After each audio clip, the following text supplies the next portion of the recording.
É isso aí. Fala, pessoal. Mais um episódio do Pumpcast. E hoje estamos aqui, tanto eu, Dr. Emílio César, especialista em trauma esportivo e medicina esportiva, e o nosso querido Rafael DF Nutri, para entrevistar uma pessoa ilustríssima da nossa área da saúde, da área esportiva, Dudu Halush. Obrigado Emílio, obrigado Rafa. É um prazer estar aqui em Montes Claros, primeira vez, né, aqui na cidade.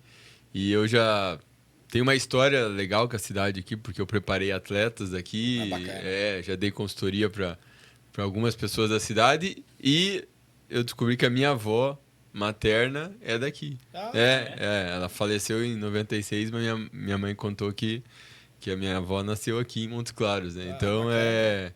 É muito massa, é muito emocionante também estar na cidade aqui, né?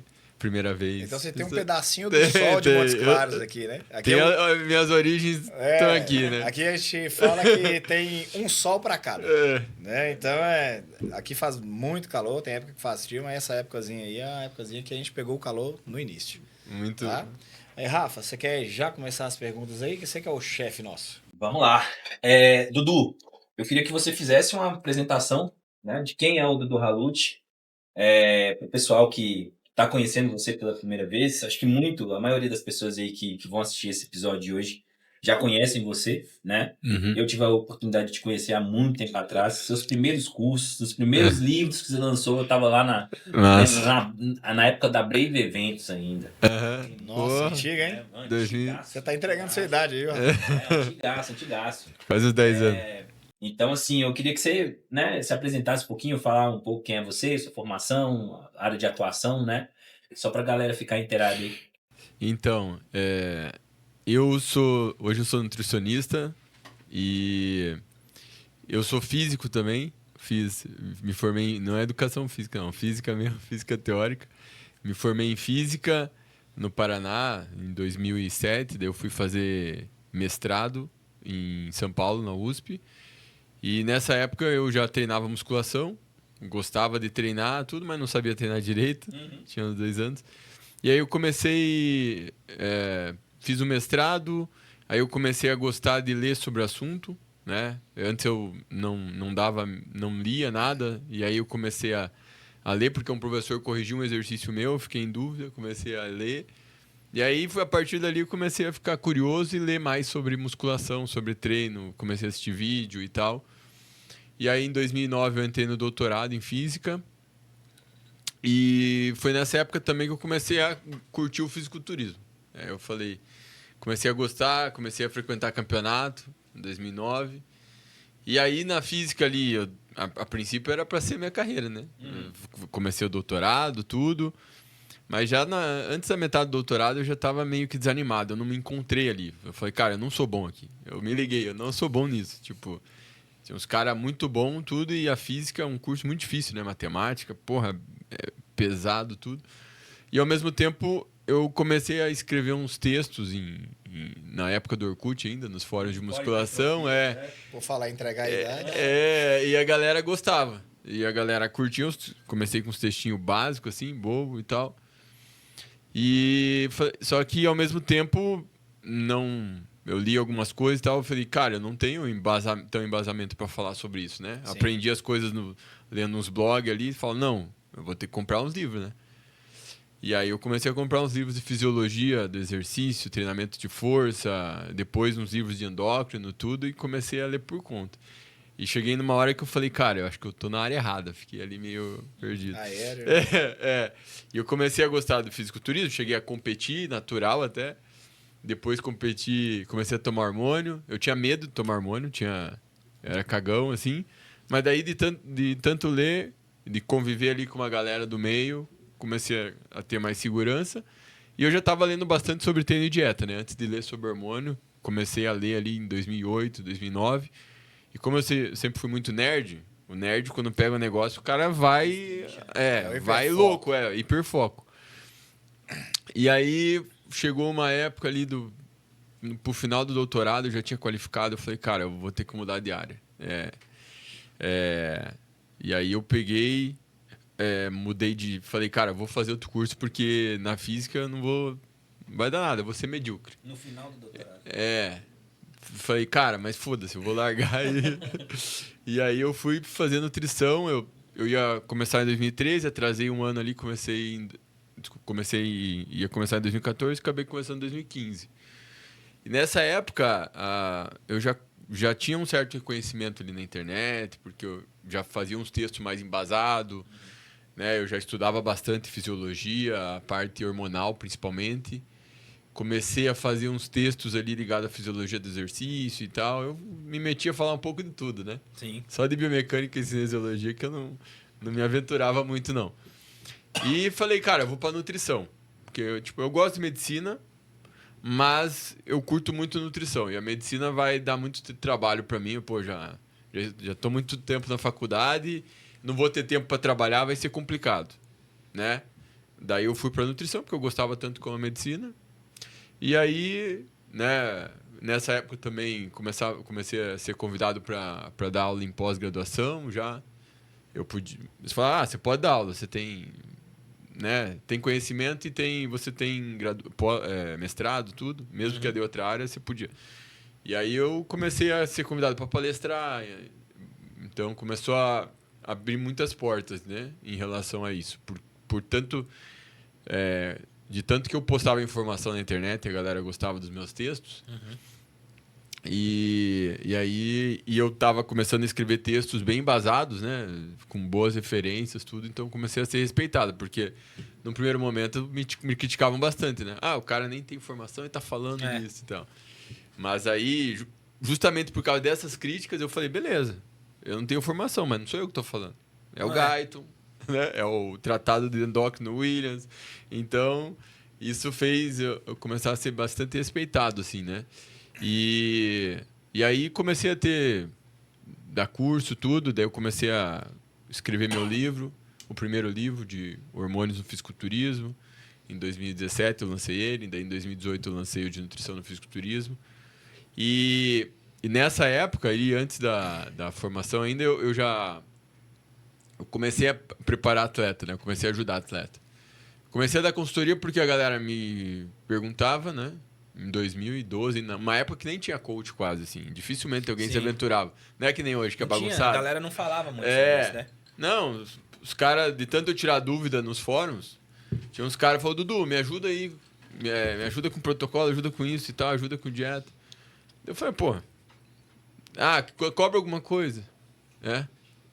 E aí eu comecei a dar consultoria. Aí isso que me motivou a ter uma formação, né? Falei, não, cara, eu preciso de uma formação. Isso aqui vai ser bom, mas eu preciso estar formado para ser respeitado. E então foi isso. Até para ter um registro, respaldo técnico, sociedade, né? Exato. Aí isso que me motivou, né? Bastante.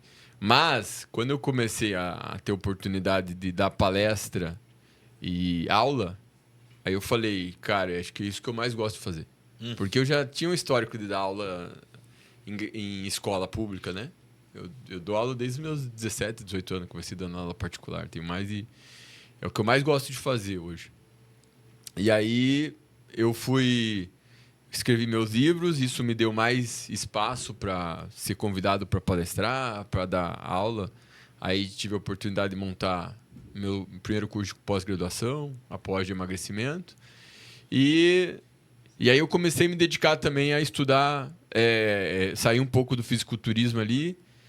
Eu preparei muito atleta ali num período ali de 2012 a 2018, 2019. Mas eu comecei a me interessar muito por obesidade. E eu fui começar a gostar de estudar obesidade para entender o processo de perda de peso do fisiculturista. Isso foi legal. Entendi. Porque como não tinha quase nada de informação sobre, né, fisiculturismo, nos artigos, tudo, aí eu falei, para entender, eu preciso entender a parte de fisiologia ali do processo de perda de peso. Porque é isso que o fisiculturista está fazendo. Ele não é uma pessoa com obesidade, mas as adaptações fisiológicas do processo são semelhantes, né? E aí eu comecei a gostar de estudar obesidade. Por isso que depois eu escrevi um livro sobre isso, emagrecimento e metabolismo, lancei uma pós sobre isso. E ao mesmo tempo sempre estava estudando ali nutrição esportiva, né? Nutrição esportiva, fisiologia do exercício, eram sempre coisas que me interessavam. E Então, eu acabei, assim, me apaixonando em estudar metabolismo humano, né? Essa Sim, pira essa mesmo. é. Então eu gosto de hoje eu gosto de estudar doença, eu gosto de estudar performance e eu vejo uma conexão nessas coisas, né?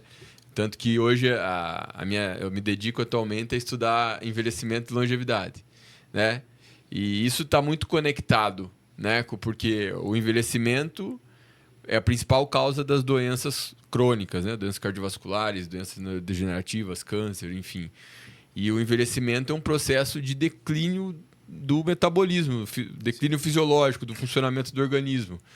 Então, hoje é legal, né? Que eu gosto muito de estudar estratégias que retardam o processo de envelhecimento, ou seja, que otimizam o funcionamento do metabolismo. No fim das contas, é isso. E isso tem uma certa conexão, né, com o exercício, com estratégias ligadas ao exercício, embora tem muitas coisas também ligadas à alta performance, otimização do anabolismo, que podem entrar em contradição ali com isso, né? Mas enfim, eu sou um cara que eu gosto de estudar. Esse é o ponto. Esse é o ponto, né? Esse é o ponto. Então, Você entrou numa pegada aí agora que é a linha sua de estudo hoje, que é a longevidade. Hoje a gente sabe que a longevidade entra em dois parâmetros, né? A longevidade para nós, pessoas comuns, e para Rafael, que é atleta, né? Então a gente pega aí LeBron James, Cristiano Ronaldo, temos vários atletas hoje já chegando aos 40 anos e jogando em alto rendimento. E Isso. temos também pessoas normais que estão até ali 70, 80 anos pedalando 50 km por dia, correndo, jogando, isso. disputando triatlon. Então, assim, hoje, a sua pegada hoje se baseia em qual das duas vertentes ou você engloba as duas visões de longevidade? Eu penso no assunto de uma forma base, assim, né? Tipo assim, o que eu falo hoje acho que se aplica a qualquer indivíduo, seja um atleta ou uma pessoa comum, né? Porque no fim das contas, o que a área da longevidade é o que nós desejamos, que o nosso processo de envelhecimento seja mais lento possível. Sim. Porque as pessoas, viva, né? A gente não exato, sobrevive, porque né? uma coisa é a idade cronológica, Sim. né? O tempo que você viveu desde o nascimento. Outra é como o seu organismo, né? Ele vai envelhecendo ao longo do tempo. E ele pode estar num ritmo mais acelerado ou mais lento. Então, dentro da média da população, será que a gente está envelhecendo mais lentamente ou mais acelerado? Porque a idade biológica seria a comparação com uma média, né? Sim. Então, um indivíduo que... Por exemplo, se eu tenho 41 anos e a minha idade biológica é 35, significa que eu tenho uma saúde de uma pessoa de 35, embora Sim. eu tenha 41 anos, né? Se eu tivesse, por exemplo, 55 anos de idade biológica, tem algumas formas de estimar a idade biológica, né? Tem alguns métodos para fazer isso, alguns métodos um pouco mais rigorosos, tem suas limitações, mas esses métodos que são estudados, eles têm uma boa previsão de morbidade e mortalidade. Então, tem algumas coisas assim nessa linha. Então, independente de saber ou não a idade biológica, o fato é que existem pessoas que estão envelhecendo mais rapidamente. Por exemplo, né, se a gente pegar um indivíduo que é sedentário, que tem obesidade, a obesidade acaba acelerando o processo de envelhecimento, né? O tabagismo, o alcoolismo. Né? Então, o indivíduo que tem esses comportamentos, ele tende a estar acelerando o envelhecimento dele. Entendi. Por outro lado, a gente sabe que existem certos comportamentos, intervenções que podem fazer com que o envelhecimento seja mais lento, né? Fazer exercício, ter uma alimentação saudável, um bom exemplo seria tipo uma dieta mediterrânea, o local que a pessoa mora, gerenciar os níveis de estresse, você ter boas relações ao longo da vida, são fatores que ajudam a que o indivíduo tenha mais saúde física, mental e, enfim, a saúde metabólica geral desse indivíduo, ela fica mais preservada. Então, consequentemente, ele fica mais protegido de doenças.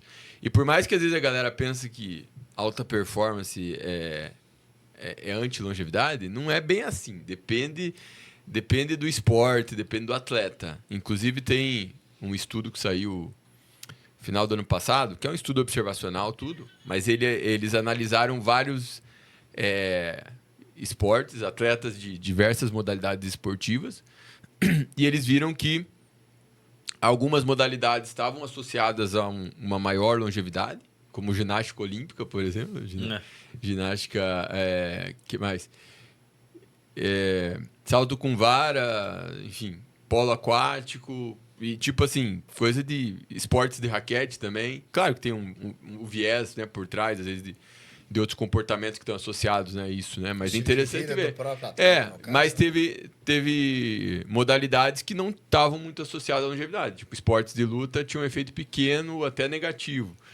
Então, o vôlei teve um efeito negativo. Isso daí era algo estranho ali, que eles falam. Não entendiam por quê. Mas o vôlei estava associado a um efeito negativo na longevidade, né?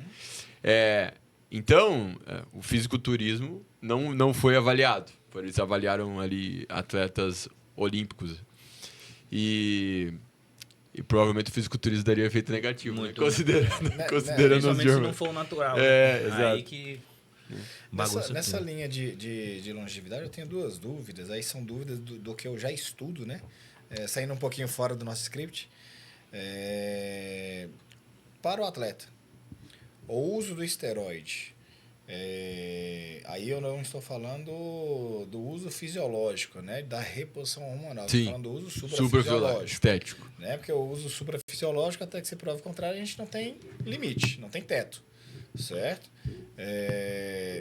Até que ponto, na sua opinião, do que você tem mais anos de estudo que eu e mais foco nisso daí, o esteroide suprafisiológico ele pode gerar um melhor parâmetro, uma possibilidade melhor de longevidade? E a outra pergunta seria... O suprafisiológico? O suprafisiológico. E outra seria em relação ao controle de peso. Eu não estou falando ao emagrecimento. Por exemplo, o indivíduo de 1,70 m que pesa 90 quilos, ele vai fazer a recomposição corporal e a única coisa que ele vai mudar é o quê? O que tem nesse peso dele que está fazendo ele pesar 95 quilos. Uhum. Então, ele vai manter a mesma estatura, vai manter o mesmo peso, só que ele vai trocar a gordura para o músculo, vai melhorar vários fatores orgânicos, sistêmicos, padrão corporal, aí eu não estou falando de estética, mas de um modo geral. Então, assim, o quanto que a adequação do controle de peso e o uso do esteroide suprafisiológico pode alterar para cima ou para baixo a questão da longevidade. Ou não altera, também. Então, o suprafisiológico ele tem um grande potencial de piorar a saúde cardiometabólica do indivíduo, principalmente a saúde cardiovascular, né? Porque o problema do esteroide é principalmente o sistema cardiovascular, né? E tirando a parte também neuropsiquiátrica, né? Que dependendo ali dos esteroides, dependendo da forma que se faz uso, né? As oscilações hormonais são problemáticas também, né? Acho que, por exemplo, o cara que vai fazer, por exemplo, um ciclo de esteroide, né? Usa um hormônio por um tempo, e ele para, por mais que ele interromper o uso e ficar um tempo sem uso, seja menos danoso para a parte cardiovascular, tende a ser mais deletério por causa da bagunça hormonal que gera, né, no sistema nervoso central, enfim. Mas se a gente olhar pelas evidências, né, de estudos observacionais com usuários de esteroide, eles aumentam bastante o risco cardiovascular, né? Então, eu falo assim, cara, não dá para fazer... Dá para você... Se alguém se propõe a usar esteroide, tem que pensar assim... Você tem um risco ali associado a isso. Até onde eu quero chegar, né? A forma que você vai usar faz toda a diferença, porque uma coisa é o cara que está ali usando, né, testosterona, trembolona, um monte de coisa, termogênico, um monte de coisa direto. Outra coisa é o cara que está usando ali uma dura por semana. Ele está sob um risco também, né? Ele vai ter um risco também. É um risco menor, né? Tende a ser menor, mas não dá para, né, ter um risco. Tanto que eu falo assim, cara, se Se não tivesse risco, eu vestia uma camiseta e falava, toma testosterona, porque né? Todo medicamento tem risco. E pensa, né, cara, fisiologicamente ali. Mesmo o cara que tá tomando uma dura por semana, ele tá tomando ele tá colocando no organismo dele pelo menos 3 vezes o nível normal de testosterona. Então é bem plausível que isso vai gerar um dano a longo prazo. No curto prazo, o risco é baixo. Mas aí o problema do esteroide, e aí eu falo como ex-usuário, hoje eu faço TRT, né? É reposição de verdade, né? Aquelas reposições, né? Que nem uma dura por semana, uma dura por semana. Tô repondo. O cara tem a dependência psicológica, né? Sim. E aí a dependência... Espelho, olha, ficou bom. Tava mais um pouquinho. A dependência psicológica pega bastante. Tanto que pra mim foi um fator que em algum momento eu falei, cara, eu acho que daqui a 20 anos eu vou falar assim, acho que eu não devia ter feito isso. Então eu falei, eu vou parar. Mas eu não me arrependo de ter usado. Às vezes a galera pensa assim, Dudu hoje fala anti-hormônio. Não, pra mim aquilo foi uma parte da minha vida, fazia sentido pra mim. Naquela época. Tanto que eu falo assim, me pergunto, Dudu, você acha que vale a pena? Eu falo, cara, depende. Tipo assim, será que o cara que tá fumando ali, as pessoas, vale a pena fumar? Talvez ele fale assim, vale, mas tem a questão do vício, então tem muita coisa envolvida, né? Sim. O ser humano, a gente faz muitas coisas que são saudáveis e não saudáveis. A questão é se você tem consciência do quanto isso pode estar comprometendo a tua saúde e se essa escolha é consciente, né? Porque para mim faz às vezes muito mais sentido um cara que às vezes a galera fala assim, não, hormônio é para atleta.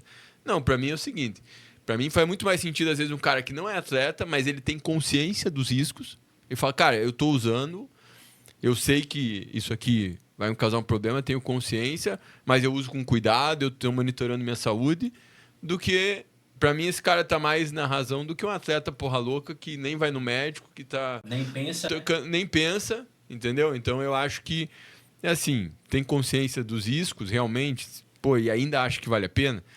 Você curte treinar, curte fazer dieta. Esse dia eu falo assim, pra mim é o básico. Vai usar hormônio, mas você tem que estar ali, ó, focado, dieta, pra valer a pena, né? Porque senão teve uma parte da teve uma parte da minha vida ali que eu tava usando texto ali e não tava conseguindo treinar direito, fazer dieta. Daí eu falei, cara, eu não vou ficar usando 250, 500. Aí eu peguei, na época da faculdade de nutrição ali, falei, não, eu usei uma dose de 100 e pouquinho ali, né? E o shape cagando, né? Não conseguia treinar direito, depois falei, porra, tô usando ali uma dose que é um pouco alta ainda e não tô focado. Mas eu reduzi para tentar ficar o mínimo, né? E não, tem gente que às vezes já atendi pessoas que às vezes estavam socando hormônio, E nem né? direito.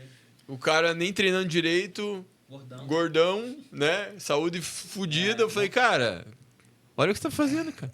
Né? Mas hoje tá difícil, porque essa questão de esteroide, ela se tornou muito comercial. Então, Isso assim, a galera que vai num consultório hoje de um endócrino, de um médico esportivo, de uma medicina esportiva e tal, eles vão atrás de um protocolo completo. Tem muita gente que me procura, e aí, Rafa, eu quero fechar com você. Você passa treino de dieta e hormônio, aí a pessoa tá lá, IMC de 35, entendeu? Super obeso, treina 3 vezes na semana e não sabe o que é cardio. Sim. Você entende? Esse ano aconteceu comigo. Chegou um paciente, eu tava com 2 drogas. Aí eu perguntei sobre a dieta, o treino, a água, o esteroide que tá usando. Ele falou, olha, eu não vou mentir pro senhor. Eu treino fofo. Ok. Que tanto de água que você bebe? Ele pesava 108 quilos, né? Ele era maior que eu. Não, eu bebo aí uns 2, 3 dias de água, mas tem dia que por conta do trabalho eu nem bebo direito.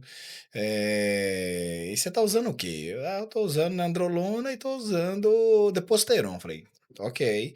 Como é que é seu horário de sono e sua qualidade de sono? Olha, por conta da faculdade, eu tenho horários irregulares de despertar e de dormir, e a qualidade do meu sono é razoável. Ok, tira a camisa. Aí, nitidamente, a qualidade de um físico de uma pessoa não hormonizado. Fui avaliar os exames laboratoriais. Nem parece que treina. Exatamente. Fui olhar os exames laboratoriais dele. Em proporção da testo total, a testo livre dele era muito baixa. Então, ele não sabia manipular receptor. Então, o que acontece? Na prescrição, o que eu fiz? Primeiro item da prescrição. Mudar de academia. Escrevi embaixo, observação. A ambientação faz parte do processo. Ah, legal. Ninguém faz isso, cara. Entendeu? Isso é. O problema é que a Aí maioria das pessoas Pra não mim, conta sobre isso foi importante quando eu comecei a curtir Pois treinar. ué, aí buguei a cabeça do cara e ele falou assim, ué, doutor, mas você tá mandando mudar? A academia do cara que você tá é meu parceiro, é meu amigo, só que você é o meu paciente. E para o seu objetivo, você precisa sair deste lugar e estar aqui. E ele virou pra mim e falou assim, não, quero ficar do seu tamanho aí. Falei, tudo bem. Quantos caras do meu tamanho tem na academia que você treina? Ele, nenhum. Então você tem que sair de lá, cara. É legal isso aí, cara. É. Cara, Entendeu? a música influencia. Você sabe que eu fui pra. Quando eu fui morar em São Paulo, lá fazer o mestrado, e eu comecei a gostar de. Comecei a gostar mais de treinar. E eu lembro que eu fui numa academia que era perto de casa. Mas era uma academia normalzinha, assim, bem fraquinha, né? Em 2007. E aí o pessoal lá via falando, não, era conhecido, não, tem uma academia aqui, Irajim, em São Paulo, lá no Jardim Bom Figoli. Cara, lá tem uns caras grandes e tal. Eu fiquei intrigado, eu falei, tem que ir nessa academia aí. E na época ainda não tinha ido nem campeonato de fisiculturismo, nada. Mas eu fiquei curioso, mas eu tava começando a ganhar, eu saí de 60 quilos, 62 quilos, tava indo pra 70 quilos já. Eu tava evoluindo. E nem sem conhecimento, por comer bastante mesmo. E aí eu cheguei nessa academia, aqui Irajim, aí o cara da recepção já era gigante, né? Falei, cara, é aqui que eu vou treinar. Ah, precisa do atestado médico. Eu falei, pô, vou procurar esse atestado. Não. Precisava de atestado. Alô, Emílio? Cara, e aí foi isso, cara. Eu fui atrás do ambiente. É isso aí. Foi meio, parece que foi instintivo, assim, tá ligado? Mas é isso. Porque eu nem tava ainda na pegada do fisiculturismo, não tinha, não... Eu E foi vivi nessa isso. academia que o professor me corrigiu. Eu fazendo uma rosca Scott pela Então foi lá metade. que começou tudo. E aí eu falei, como eu sempre fiz rosca Scott pela metade, eu achei que era meter peso e tal, 2 anos. Sim. Fazendo. E todo mundo fazia errado lá na academia que eu treinava em Curitiba, tacava peso e treinava errado. E aí foi ali que eu comecei a vasculhar e tal, e ali foi um ambiente que me fez evoluir. Não porque a galera tinha conhecimento na academia, mas, cara, é aquilo, o ambiente transpira, a galera que treinava, sangue no olho e tal. E aí, ali, com aquele ambiente em paralelo, pesquisando ali visitando as comunidades do Orkut, de musculação, tudo, eu fui me alimentando, né? É aquilo, do ambiente. Achei muito massa isso que você falou, porque faz muita diferença, cara. Essa parada a galera não tem noção, né? Tanto que hoje, se alguém... Esse dia um cara me perguntou no inbox, Dudu, eu quero entrar no fisiculturismo e tal, quero trabalhar... Não sei se era estudante ou nutricionista. Quero trabalhar com fisiculturista e tal. Me dá uma dica aí, que eu leio isso tudo. Falei, cara, você já foi num campeonato? Você já foi assistir um campeonato? Tipo, isso é básico, tá ligado? Você tem que estar no ambiente. Entendeu? Você tem que estar lá. Você tem que sentir o clima, a vibe do lugar. Aí tu vai falar assim... Aqui, ó, isso aqui, não adianta. Tudo bem, você pode ler meus livros e tal. Você vai ter a teoria, mas se você não começar com isso, não vai. Você tem que interagir, Você tem que interagir com os atletas. Eu ia sozinho, cara. Lá, quando eu morei em São Paulo, eu ia lá pra Suzano, na época que os campeonatos eram menores, não era esse prestígio que tinha todo. Viajava 2 horas de trem, 3 horas lá pra chegar num campeonatinho lá com as cadeiras de plástico. Eu falei, cara, é isso. Na época o fisiculturismo não tinha hype, né? Mas eu curti aquilo e acho que isso que me ajudou a crescer, tipo, viver a essência da parada ali, né? Sim. Tá ali. E a galera às vezes não entende isso, que pra evolução do físico, você precisa ter uma baita inspiração pra ficar motivado, né? O pessoal às vezes vai lá porque o cara acha que tu vai prescrever mais alguma coisa, que tá faltando alguma coisa, né? Tá faltando alguma coisa no meu combo aqui. Por isso que eu não tô evoluindo. É complicado. Tá faltando sono, tá faltando fazer a dieta direito. E a maioria das vezes é erro de base. E é justamente onde as pessoas não querem corrigir. Que é sono, comer bem, né? fazer dieta e tal. Então, assim, é complicado, né? Consistência. Na época do meu casamento, Rafa era meu nutricionista na época. Antes de eu começar a estudar, aprender as coisas. Aí eu falei, Rafa, eu não quero hormonizar. Tanto que até hoje eu não hormonizo, porque antes eu queria treinar primeiro, estudar o máximo que eu conseguisse. Falei, Rafa, meu maior desafio é doce. Aí eu fiz. Mas qual era doce? É doce de padaria. Marta Rocha, Sonho, Rocambole, esse trem. É o meu maior desafio também. Aí eu fiz uma terapia de choque. Eu entrava na padaria, eu comprava o doce, eu mastigava o primeiro e jogava fora. No outro dia eu chegava, lambia e tirava. No outro, depois eu cheirava e jogava fora. O processo de comprar, cheirar e jogar fora, na minha cabeça, era o desmame. Faz sentido. Aí, na segunda semana... E essa terapia tu fez por quanto? Na loucura. Não, gente mas doida, Emílio gente é doida. doido. Não, eu sou psicopata. Na segunda semana, eu já entrava na padaria, eu sentia o cheiro da padaria e saía. Fiz isso durante um mês. Eu pensava, poxa, o padeiro deve olhar pra mim, esse aí é maluco. É doido. Isso aí não Mas gira deu bem, não. certo. Não tenho mais nenhum fascínio por açúcar, por doce. É? Entendeu? Nada. Eu como, por exemplo, eu tô na festa, eu como um brigadeiro, alguma coisa, parei. De boa. Antigamente, eu Autocontrole tinha que comer, total. Antigamente, eu tinha que comer uma Marta Rocha todo dia. Agora, quantas pessoas conseguem fazer isso mesmo? Aí é aquela coisa, é a exposição ao risco, né? Quanto mais você se expõe, mais chance você tem de sofrer, mas ao mesmo tempo, Mas mais isso daí chance foi de quando você adaptação. tinha começado a fazer dieta? Não, eu fazia dieta antes, só que aí eu queria fazer uma dieta para o casamento. Eu queria o quê, Rafa? Eu quero ganhar Fala o aí o que máximo. você falou comigo, fala. Eu quero ganhar o máximo de massa muscular possível em 6 meses. Eu tava com 86 quilos, se eu não me engano. Pra chegar lá no casamento. Eu com quero o braço rasgar o estourando. blazer. Eu quero rasgar o Falei, blazer. pô, Eu rasguei o beleza. blazer, a calça. rasguei tudo. Então, assim, eu falei, cara, eu quero ganhar o máximo de massa muscular. Eu saí de 86 quilos, eu fui para 97 quilos em 6 meses. Sem veneninho. Zero.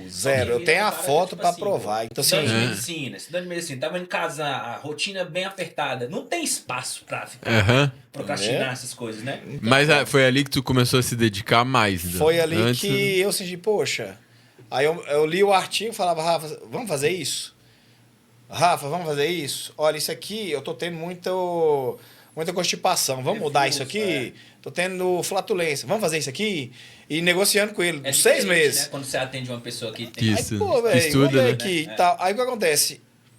Esse processo da data, aí é um feeling legal para você que está assistindo a gente.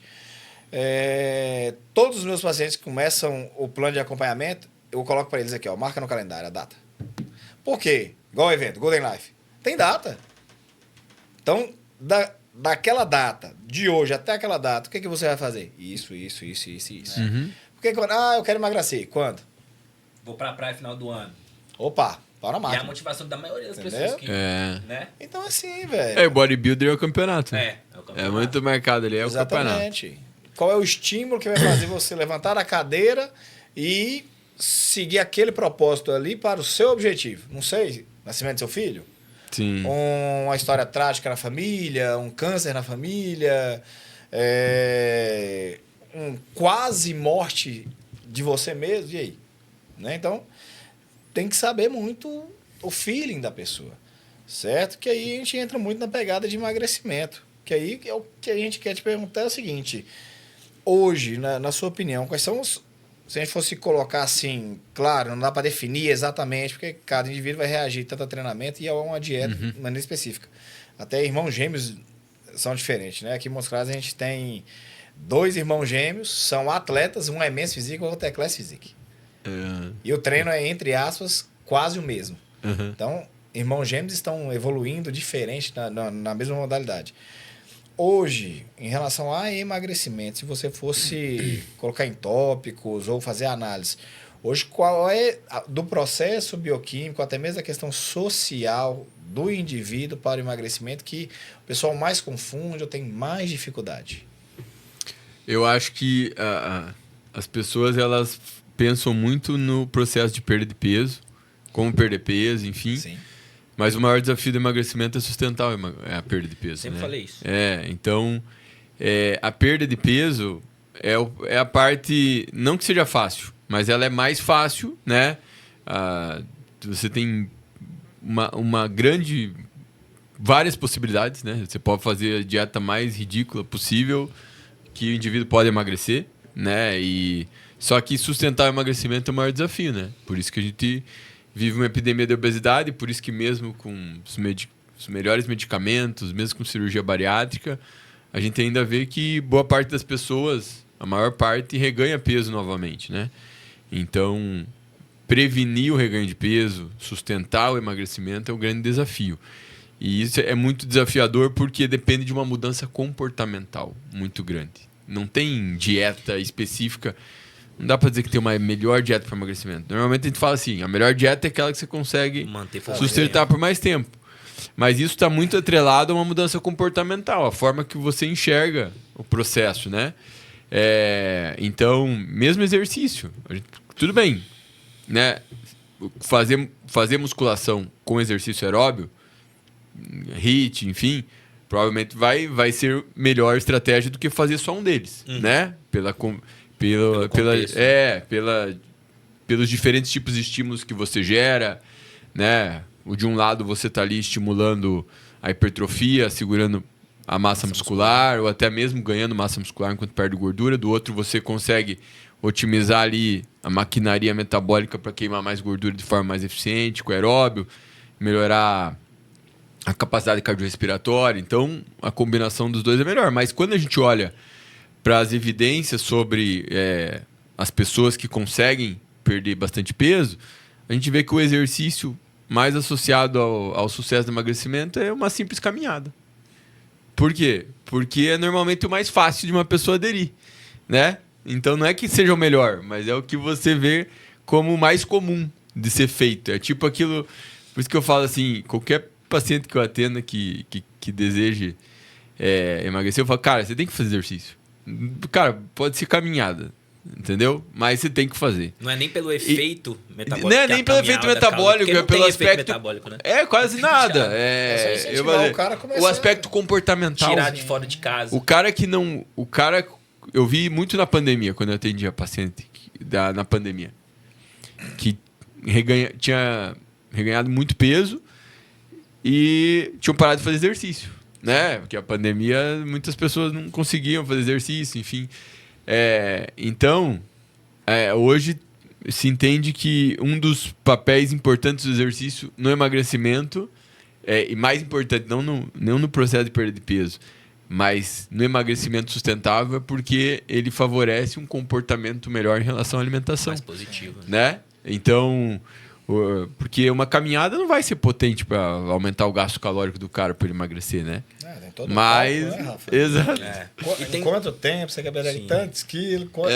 Agora eu falo, né? Tipo assim, dá para otimizar o emagrecimento com exercício. Com certeza. Faz musculação, faz aeróbio, né?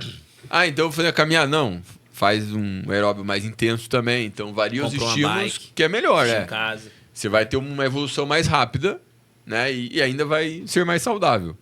E tem aquela questão. Tem aquela questão também, né? Existem... O processo de emagrecimento, por mais que ele seja um só para todo mundo, né? Vamos colocar assim. Só que são contextos diferentes. Uma pessoa que está com obesidade grau 2, ela está precisando perder 40 quilos, 30 quilos, né? É diferente de uma pessoa que está precisando emagrecer, mas perder ali 3 quilos de gordura corporal, já tem um peso ideal para a altura. Essa pessoa emagrecimento estético, eu falo, né? E, por outro lado, né, de um lado, a gente tem um obeso que já está, uma obesidade patológica mesmo, né? Já está comprometendo a saúde dessa pessoa. Mas, se você for pegar o histórico dessa pessoa, que provavelmente vai ser bem duvidoso em relação à alimentação e exercício físico já de forma crônica, e provavelmente também vive em um ambiente obesogênico. Sim. E eu atendo muitas pessoas assim, e geralmente é casal, e eu falo, cara, quando eu atendo um dos dois, né? Ou a mulher ou o homem, eu falo, cara, sua mulher ou seu marido faz dieta em casa? Não. Sim. Então, cara, vai ficar bem difícil, porque enquanto você vai estar lutando para tentar emagrecer, você vai estar vendo, sentindo o cheiro, né? Das comidas que seu marido come, sua mulher come. Então, existe uma pressão ali social, né? E isso aí é comportamento, ambiente. Então, o ambiente, ele influencia muito. Nós somos fruto do meio que vivemos, né? Então, se o indivíduo tem obesidade e ele tem amigos que não têm bons hábitos, ele não vai... infelizmente, vai ser muito difícil ele manter as amizades e ter sucesso no emagrecimento. A não ser que você seja o ponto fora da curva e pela questão social, negra, né? Você mantém. Não, é meu amigo, vou ficar com ele aqui, mas no contexto social... Mas isso é muito difícil. Isso é muito difícil. Eu sempre falo isso com a maioria dos meus pacientes. Regule o ambiente social. Isso é assim, se for necessário, afaste de forma positiva de um determinado grupo de amigos. Deixa bem claro, olha, eu estou em um processo aqui agora, não posso beber, ou se eu sair com vocês, eu não quero pressão, vou tomar minha água com gás, vocês enchem a cara, tá tudo certo. Só que a galera quer e tem evidência científica sobre isso, né? Ter amigos com obesidade aumenta o risco do indivíduo ter obesidade também. Um ambiente onde o pessoal está acostumado a fumar. Se o parceiro tem obesidade, por quê? Porque normalmente a pessoa tem hábitos ruins, né? Que levaram a isso. Embora tenha influência genética, então você pode ter lá um casal em que um tem um grau de obesidade muito maior do que o outro, com uma alimentação parecida por causa da influência genética, né? A gente sabe que a genética tem um peso grande, né? Mas é fato que o ambiente ele favorece, né? Por isso que eu sou um pouco pessimista atualmente em relação à questão do tratamento da obesidade, porque eu entendo que se não tiver uma mudança muito grande em termos de educação na sociedade, a gente vai estar meio que enxugando gelo. A gente pode ter os medicamentos mais potentes que a gente vai ter, mas se as pessoas não mudarem os hábitos, né, cara? Hoje a galera tá usando Mounjaro, tá usando Ozempic, mas tá fazendo uma alimentação merda, não tá fazendo exercício direito, e aí o cara emagrece ali, comendo... eu não tenho fome, daí ele vai lá e come uma besteira, e aí ele... deu boa. Eu conheço muita gente assim. Aí para o medicamento, daí vai lá... Como ele não mudou o comportamento, vai lá comendo aquela alimentação, né? O apetite volta com tudo, volta a reganhar peso. Então tem muita gente que tá usando o medicamento para tratar a obesidade, às vezes sem ter obesidade, e aí cai naquele efeito sanfona, né? Eu atendi um estudante de medicina e ele mostrou a avaliação da bioimpedância para mim, né? Sim. E na bioimpedância dele tava assim, ó. Daí ele falou pra mim, Dudu, sempre que caiu é que eu tava tomando Zempic. Quando subiu é porque eu tinha parado. Era perto da prova, né? E ele falou pra mim, sempre que o peso caiu aí na bio, não, teve várias, ele usou várias vezes. Ele falou, não quero mais cair nessa e tal. Deixa eu te fazer uma pergunta, já que você puxou esse gancho aí pro Zempic. Recentemente eu li alguns estudos, né? Inclusive essas próprias medicações elas são vendidas com essa proposta, né? De que não tem tanto reganho e tudo mais, né? Depois de usar o Ozempic e Mounjaro, principalmente o Mounjaro agora foi lançado depois do Ozempic, eles prometem, né? Um não reganho. Só que isso... Não, quem promete? Então, é o que tá nas fontes mais acessíveis de informação aí, né? Mas os estudos não prometem, eles mostram que realmente, se o cara interrompe o uso, ele vai reganhar peso. Por questões comportamentais? Ou por questões fisiológicas? Fisiológicas. Porque o que o fármaco faz? Bom, qualquer processo de emagrecimento... você vai ter aumento da fome. Sim. A não ser que o cara vai perder pouco peso ali, tem uma dieta muito ruim, precisa perder 2, 3 quilos, aí ele melhora a qualidade da dieta, isso melhora a saciedade, se esperar insulina, ele baixa a gordura e não vai ter fome, por uma melhora da dieta. Sim. Mas quando a pessoa precisa perder muito peso, fisiologicamente a fome aumenta. Pela mudança na composição corporal, redução da leptina, aumento de grelina, enfim... Então você tem uma alteração fisiológica que vai levar ao aumento da fome. E aí que tá, por isso que esse é um dos grandes motivos que é difícil tratar a obesidade. Porque esse aumento da fome, por mais que você aumente a proteína, aumente a fibra da dieta, ainda assim o cara permanece. E é mais difícil porque o ambiente, ele é muito... O ambiente obesogênico, imagina, você ter fome e você ter disposição, arroz, feijão, salada e frango para comer, é uma coisa. Mas você tá com fome, aí você tá olhando ali a mídia e tá vendo um sundae, né, um novo doce que saiu, o morango da amor. Eu acho... Mas, enfim, né, é uma cultura muito foda. E aí, então, você tem esses dois contextos muito difíceis de lidar. Quando o medicamento...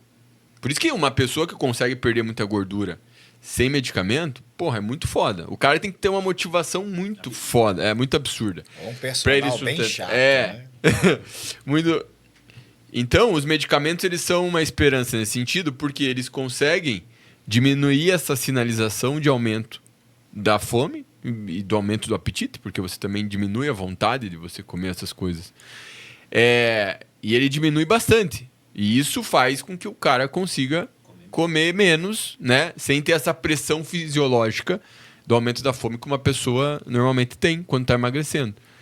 Então, se você tira o medicamento, que ele está atuando lá pela via do GLP-1, do GIP, enfim, depende do fármaco, você tirou aquela sinalização. Então a fome vai voltar. Então é normal, é esperado que a pessoa volte a comer. Por isso que esses medicamentos, eles devem ser utilizados de forma crônica. Não se recomenda usar por 4 meses, 6 meses, normalmente, para tratar a obesidade. É que nem, imagina você pegar um hipertenso, o cara tem hipertensão. O médico não vai falar, você vai usar por 4 meses e aí depois que tiver boa... Por quê? Porque é o medicamento que normaliza a pressão. É a mesma coisa que o indivíduo com diabetes tipo 2, né? O cara tá usando lá metformina, beleza, controlando a glicemia e tudo. Se ele parar o medicamento, vai desregular. Dá para você controlar essa disfunção metabólica ou reduzir a gordura sem uma medicação? Dá, mas é muito difícil. O cara tem que ter uma mudança comportamental muito grande, tem que perder 15, 20 quilos para ele ter a doença controlada. Ele não vai curar a doença, né? Por exemplo, é isso que a cirurgia bariátrica consegue fazer. Exatamente. Em alguns casos, né? Consegue ter remissão do diabetes, deixar a doença ou da hipertensão, por causa que a perda de peso é muito grande. E a bariátrica, ela faz pela mudança ali, né, na formológica, fisiológica, o indivíduo ele tem menos apetite. Ela diminui mais até do que os fármacos, o feedback do controle do apetite. Então, claro, a pessoa pode ainda assim ter reganho, porque o ambiente é foda, né? O ambiente tem uma pressão muito foda. Mas o indivíduo que está usando o fármaco, ele parar o fármaco, a fome vai aumentar. Então não é que não dê para interromper o fármaco, mas tem que entender que para esse cara interromper, vai ter que ter uma estratégia muito ali com o médico, com o nutricionista, enfim. Cara, se esse cara teve uma mudança comportamental muito grande, ele está muito motivado, enfim e tal, de repente dá para começar a fazer um desmame, né? Dá para diminuindo a dose. Então, estrategicamente daria para você. Sim. Mas como as pessoas acham? Elas falam assim, não tô sentindo fome, emagreci 20 quilos, vou tirar. Acabou o tratamento. Mas você não tá sentindo fome por causa da sinalização do fármaco, porque é isso que esses fármacos fazem, né? E hoje tá extremamente popular. Tem muita gente que tá utilizando, inclusive pessoas que eu conheço, provavelmente o Emílio conhece também. Sim, não só daqui de Montes Claros, mas do Brasil todo. Tá usando essa medicação para fins estéticos. A pessoa tá lá com um percentual de gordura, cara, 19%, a mulher com 19%, show de bola, peso ideal pra altura, fazendo uso de Ozempic, de Monjaro, para ficar ali mais slim. Mas é a facilidade, cara. Pois é. Até que ponto a tecnologia e o avanço da ciência leva a gente, quando eu falo a gente, a humanidade ao mérito, ao benefício e à perda, né? O decréscimo, vamos colocar assim. Então, qual balança, em qual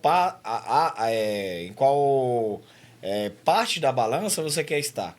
Entendeu? Isso depende muito do que o Dudu falou, do que você falou, do que eu falei sobre ambientação, sobre mudança de contexto social, sobre disciplina, exatamente do indivíduo. Tanto que aquele Quilos Mortais é o programa de maior reganho de peso que existe, porque o pessoal está a vida inteira no sedentarismo, na obesidade, em MC lá em cima. De repente, salada. E toda hora, treino intenso. Cara, ele realmente vai passar por um processo de desidratação, depois um Esse processo de emagrecimento. Ok, show de bola. Quem emagrecer mais ganha X mil Ah, reais. esse aí não é o Quilos Mortais. Esse é o... Era o body... É o grande perdedor, né? Isso, o Quilos Mortais é o Quilos pessoal da Mortais é o Obesidade cara Bob. que tá... Isso. Então o que acontece? E ele é verdade. legal, ele fala umas porradas legais Tapa bacanas. na cara mesmo. Então o que acontece? Aí pega esse pessoal que passou por isso, aí teve 6 meses. Exatamente, fez um outro estudo com eles para, como que vocês estão hoje?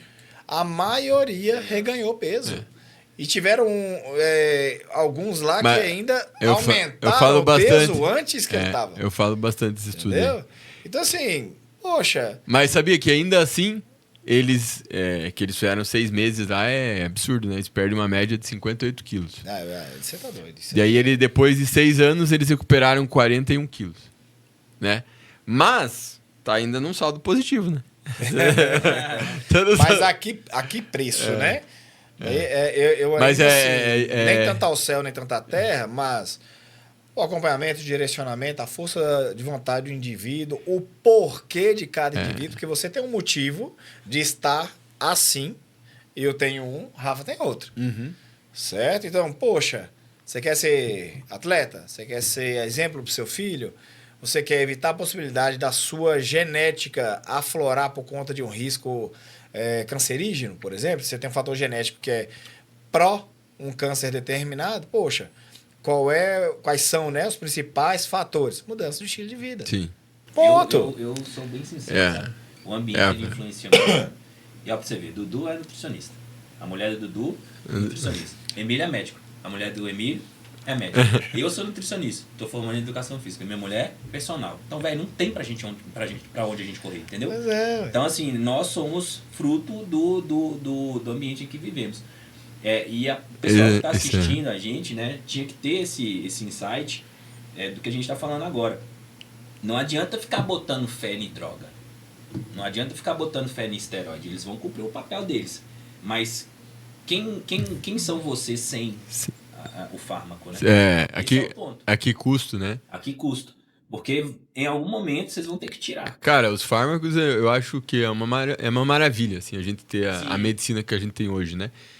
É uma maravilha a gente ter tanto potencial hoje pra você, simples, toma um medicamento ali, o cara tá com colesterol nas alturas, toma uma estatina, despenca o colesterol, isso, né, pode ajudar essa pessoa a ter mais anos de vida aí com um medicamento simples que quase não causa colateral, uma metformina para o diabetes tipo 2. Então, só que ao mesmo tempo, né, seria melhor você não precisar usar fármacos, né? Porque se você tem uma saúde que ela foi blindada por um estilo de vida saudável, né, e você pode estar ali com 70 anos, 80 anos, né, bem disposto, correndo, acho que isso não tem preço. Só que é difícil as pessoas entenderem isso porque tá lá na frente, né? Tá lá na frente, exato. Instagram, mídia hoje. E aí o cara não consegue calcular isso, que tipo, hoje ele tá fumando, ou que ele tá bebendo muito, ou que ele tá comendo ali e tal, obesidade. Então é difícil, porque só quando você convive muito próximo, às vezes com uma pessoa que tá sofrendo de uma doença crônica, ou quando você tem a doença, que você fala, puta, acho que se eu soubesse, eu não tinha feito isso. Eu vejo hoje o meu pai, né, que sofre de DPOC. Ele tem 30% do pulmão, ele tem síndrome metabólica também, mas ele sofre com a DPOC, assim, né? Porque a síndrome metabólica ali está controlada com os medicamentos. E é foda, cara. Só que eu, desde novo, assim, o pai dele morreu de câncer do pulmão, com 58 anos. Né? Eu vi, foi o meu primeiro contato com a morte, quando eu tinha 6 anos ali. E a minha avó depois morreu de AVC, era fumante também. Então, a família do meu pai tinha a tradição de tabagista pesado. E eu, desde criança, assim, eu falei, vai chegar a hora do meu pai, porque ele fuma muito, né? Desde de adolescente e tal. Tanto que cigarro foi uma coisa que eu sempre tive aversão, assim. E aí, né? Depois de um tempo, sorte que meu pai começou a fazer musculação, né? Alguns anos atrás. Só que ele começou já num limite de fraqueza. Né? Não foi... Ele foi pra musculação porque ele tava com a capacidade física começando a... sentindo o declínio da capacidade física. Mas se ele não tivesse começado a musculação há uns 4, 5 anos atrás, acho que a gente tava todo fodido. Só que ele fumou, acho que foi 45 anos. É, Ele chegou realmente no limite da degradação, sabe? E aí ver isso, triste, né? isso ver isso acontecendo muito próximo, vivendo isso, isso me deixou mais motivado ainda a estudar a longevidade, porque eu sei que, cara, depois que vem a doença crônica, é difícil você pode tratar, ter remissão, cuidar ali, mas é muito complicado, porque o corpo já entrou numa situação de declínio fisiológico que a capacidade recuperativa é muito limitada, né? E aí a tendência é só piorar. Então, se você pode prevenir, né, o maior tempo possível, e eu acho que o futuro é isso, né? O futuro na área de saúde é se discutir cada vez mais prevenção, porque isso é um custo social muito grande. É um custo a nível governamental, a nível mundial muito grande. Né? Uma pessoa com doença, ela não está contribuindo para gerar riqueza normalmente para o país, enfim, e ela é um custo para os governos muito alto. Então vai chegar um momento que tem que mudar, né? O custo vai ficar tão alto que não tem como pagar. Sim. Porque as pessoas ficam doentes muito tempo, os medicamentos, né, permitem que o cara ele vive. Por isso que a longevidade não é sobre simplesmente viver mais, é viver o mais tempo possível saudável, sem doença, né? Esse é o ponto. Não sobreviver. Exato. Viver de forma independente. Fora as medicações hoje, de suplemento, qual sua visão hoje em relação a essa mesma linha de raciocínio sobre a longevidade? Entra manipulado também, não somente suplementação de prateleira. Eu sou bem cético em relação à suplementação. Acho que eles têm a sua utilidade, né? Então, alguns micronutrientes ali, dependendo. Hoje a gente vê, tem muitas pessoas que às vezes a minha vitamina D baixa fácil, né? No inverno, né? Muitas pessoas têm uma baixa vitamina D, precisam fazer reposição. Tem pessoas que multivitamínico ele pode ser útil para idosos, para indivíduos que estão... Eu acho que estrategicamente você pode utilizar, né, suplementos, enfim, eles têm sua utilidade, mas as pessoas criam muita expectativa em cima disso, né? Por exemplo, o whey. O whey eu acho que é uma proteína que ela tem um hype muito forte dentro do esporte, mas ela deveria ter um hype mais forte para as pessoas idosas, que realmente precisam. Muito obrigado. Repete, por favor, repete. Né? Repete para os meus pacientes que são vovós, e quando eu prescrevo o whey para eles, mas meu filho falou que eu não posso tomar isso aqui. Não, só repete. Quem mais precisa é o idoso, né, cara? De proteína. A pessoa jovem, ela já é sensível ao anabolismo, né? O idoso ele tem resistência anabólica, então a mesma quantidade de proteína que você dá para um jovem, 20 gramas, não vai aumentar a síntese proteica no idoso. Então o idoso ele precisa comer um pouco mais de proteína, né? Não precisa bater lá 2 gramas por quilo, igual a não ser que está focado em treinar tudo. Mas é a pessoa que teria mais benefício, né? De usar uma proteína, se estiver treinando até uma creatina, enfim. E pensando... nas pessoas comuns, elas supervalorizam o suplemento, né? Para os atletas, a gente sabe que otimizar, né? Otimizar a performance faz mais sentido, né? Por exemplo, creatina. Tá, uma pessoa comum pode usar, mas às vezes o cara quer começar a usar... Começou a treinar, né? Tipo, espera, né? Ganha... A gente sabe, né? Que às vezes o paciente, ele quer alguma coisinha, ele quer sair do consultório com alguma coisa, porque isso, pelo aspecto psicológico, às vezes, né?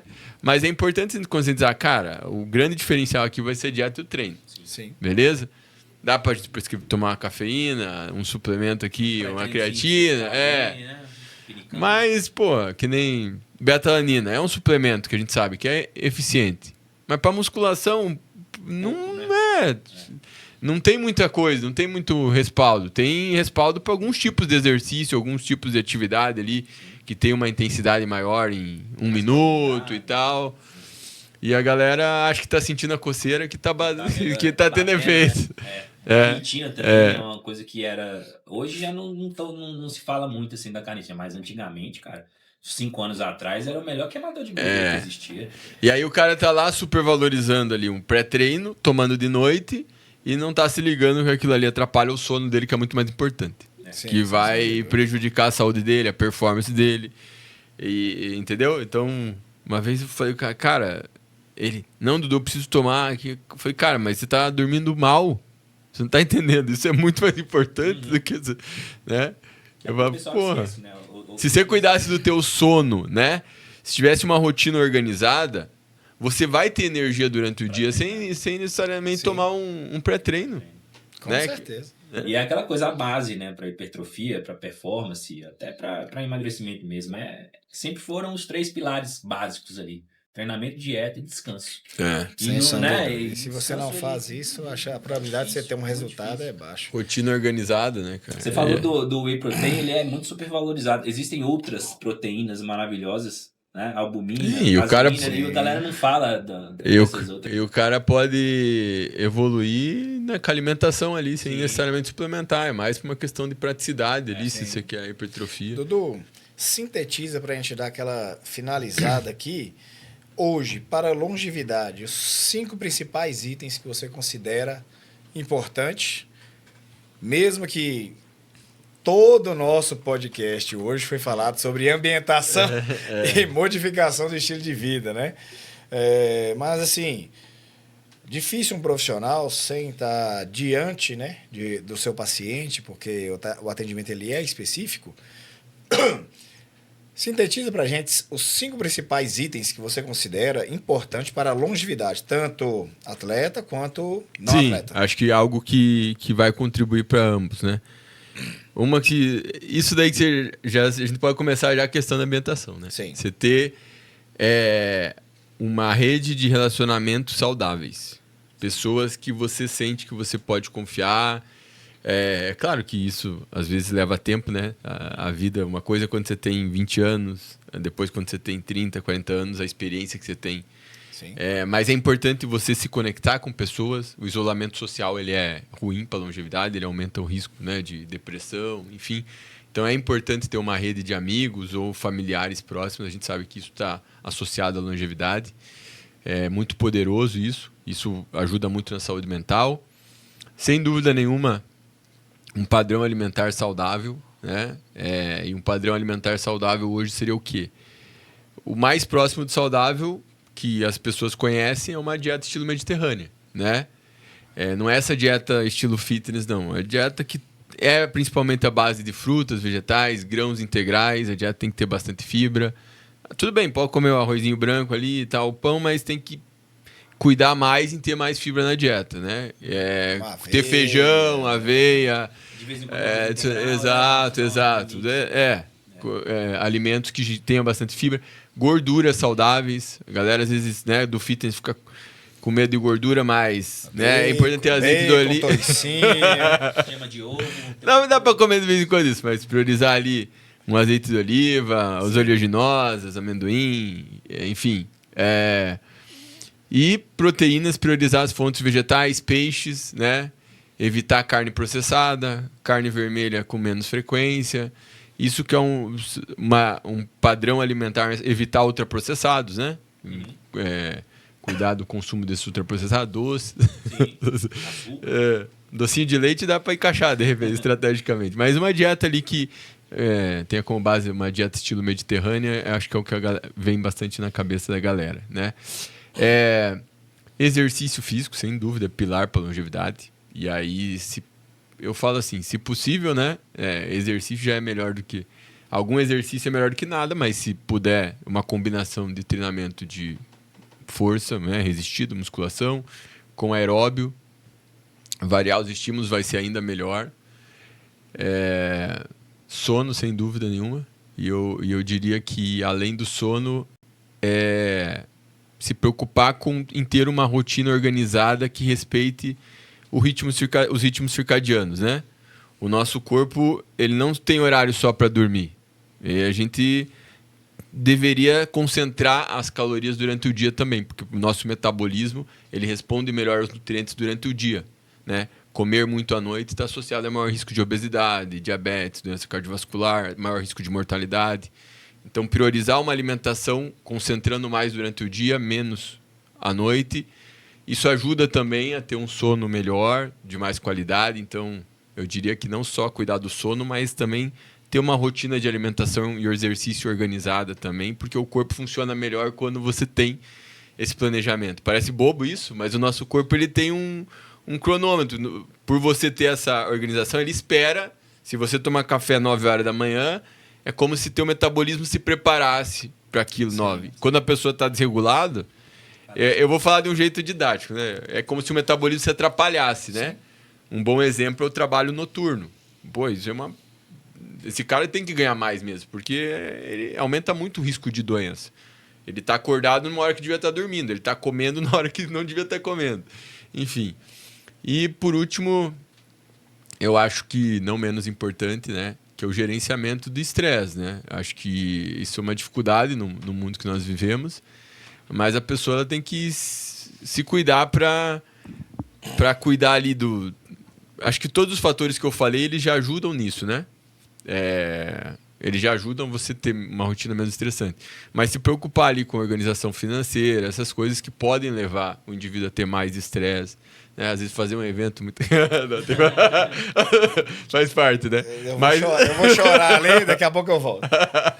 Mas eu acho que a gente tem que tentar ter mais previsibilidade nos estresses que a gente vai enfrentar ao longo da vida, né? Sim. E por isso que você ter uma base de amigos, de relacionamentos boas, ajuda isso também, né? Fazer Às vezes até dosar o estresse, né? Isso. Porque a exposição a um determinado estresse é bom. Exato, o estresse sim. em excesso... Porque no fim das contas, né? Exercício é um tipo de estresse. Sem sombra de dúvida. Né? A longevidade, a saúde está muito ligada a você induzir respostas estressoras leves que gerem adaptações benéficas para o organismo. Excelente. Né? A saúde mental depende disso também, né? Enfim. Então, eu acho que tentar gerenciar esse estresse com psicoterapia, com boas leituras, com boas conversas, isso é importante, querendo ou não, para você ter uma saúde mental, porque isso é importante para a longevidade também, né? Acho que são pilares muito, muito fortes aí. Quando se fala de otimização, porque eu falo longevidade, na verdade é otimização do teu organismo, né? Do bom funcionamento, não só a nível físico, mas a nível mental, né? Bacana, isso. Sensacional. Dudu, e pra gente encerrar, dá uma dica aí para quem tá começando, né, hoje no fitness, nessa parte de exercício, né, parte de dieta e tal, para assim, uma dica mesmo de direção, né? O que essas pessoas podem fazer para otimizar os resultados, para fazer com que elas realmente tenham ali boas repercussões e adaptações fisiológicas relevantes, né, para o processo, seja para emagrecimento, para hipertrofia, que encurte um pouco o caminho delas aí. Não vale falar ambientação, que a gente já esgotou. Mas isso é importante, isso é muito importante. É o que ele falou, né? Querendo ou não, ter pessoas que te inspiram. Acho que para mim o fisiculturismo me proporcionou muita inspiração, não só para usar hormônio, mas para treinar, ter foco para treinar, para fazer dieta. Isso para mim foi um grande diferencial, né? Você tá inspirado, tá motivado, aquilo é prazeroso, né? Te dá gás. Por isso que eu acho dramático esse cara. Nossa, minha rotina é foda. Eu falei, cara, você gosta dessa porra? Você gosta de fazer isso? Cansado, mas difícil é quando você não... Quando você não gosta de treinar e tá indo lá. Hoje eu não gosto tanto de treinar. Pra mim é mais uma lição de casa. Hoje é mais difícil do que antes, quando eu tinha pira, né? Uhum. Mas hoje a minha motivação é saúde principal. Eu gosto da estética, mas enfim. Então é isso, é entender isso como uma tarefa. Eu vou cumprir essa tarefa. É isso, eu tenho que fazer isso, né? Se é estético, acaba sendo mais fácil, às vezes, o cara, né, desmotivar. Mas eu encaro o exercício hoje como, cara, eu tenho que fazer isso. Até me sinto mal se eu não vou fazer, porra, né? Então eu encaro como uma tarefa, mas com certeza a inspiração é fundamental, né? Então, outra coisa, se você não tem orientação, fica mais difícil, né? E aí eu falo assim, se pode pagar um profissional bom, com certeza. Sim. Vai lá e contrata um bom profissional para te acompanhar, pesquisa bem, né? busque referências. Mas se não tem, né? Tem muita informação hoje, a questão de buscar, ir atrás. Eu aprendi muito lendo, né? Fórum e tal. Blog, toma cuidado, que tem muita informação ruim também. Então tenha senso crítico com as informações. Se achar algo muito diferente, muito extremista, fica desconfiado. Mas é isso. Acho que precisa ter inspiração, né? Para você buscar ter um objetivo legal e precisa de boas informações. Esse é ponto. Dudu, muito obrigado pela participação. Aguardamos você no Golden Life assim, ansiosamente. Tá? Foi um prazer assim, trazê-lo aqui em meio a vários estresses, mas com períodos de adaptação. Mas aí compensa, né? Sem sombra de dúvida. O aprendizado que eu tive nos últimos 2 anos fazendo Golden Life, nossa, eu não consigo mensurar. Sabe? Psicológico, paciência, aprender a fazer conta, network, conexão, absurdo. Referência, né? Vale muito a pena. E acho que é muito gratificante você estar fazendo isso, trazendo conhecimento pra galera. Por exemplo, eu nunca vim aqui, né? Na minha cidade. Nunca vim aqui. Hoje nós temos 3 equipes que estão disputando campeonatos de expressão. Temos vários atletas individuais, que estão já em campeonatos, tanto nacionais quanto internacionais sul-americanos, e que nós estamos disputando. Nós temos 2 exemplos claros aí, que é o André Sergipano, que está no UFC, e a Camila Cardoso, que está no basquete. Entendeu? Então, está lá nos Estados Unidos, no college. Fora a questão do fisiculturismo, que nós temos meninos que estão representando a gente no Arnold. E no Olímpia Amador também, né? Então, a gente está crescendo. Então, o Golden Life se fez necessário. Sim. Eu preparei um atleta aqui que ia muito bem, o Junior Choque. Sim, eu cresci com ele aí. Menino querido demais. Né? Ó, aqui a gente tem o escalonamento. Manuel Joel, que foi campeão mineiro de fisiculturismo dos anos 60, 70 e 80. Que legal. Aí veio Junior Choque, Ronan Franklin. Aí depois vem essa leva todinha agora que o pessoal conhece. É uma leva gigantesca. Entendeu? Então, assim, que massa. Precursor. E o Manel vai estar lá no evento lá que com a da gente. hora. Você vai ver o cara, precursor do fisiculturismo de Montes Clarence. Sensacional. Que massa, eu acho que é muito legal. Fico feliz de estar aqui com vocês e muito obrigado pelo eu convite. Que agradeço. Pessoal, finalizamos mais um episódio do Pumpcast. Queremos agradecer a Profit, ao Energético Bali, a Distrinorte, a CMR Marcas, que possibilitou que o nosso Pumpcast fosse uma marca registrada, demonstrando nossa seriedade e compromisso com você.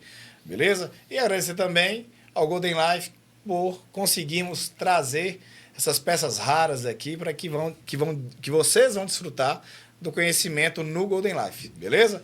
Um abraço, Rafa. Então é isso, pessoal. Faço das minhas palavras as do Emílio. Agradeço todo mundo aí que acompanhou que acompanhou mais um episódio com a gente, com o Dudu. E valeu, Dudu. Você é uma referência pra mim. Obrigado. Viu? Valeu pela presença. E amanhã a gente vai estar no Golden Life juntos.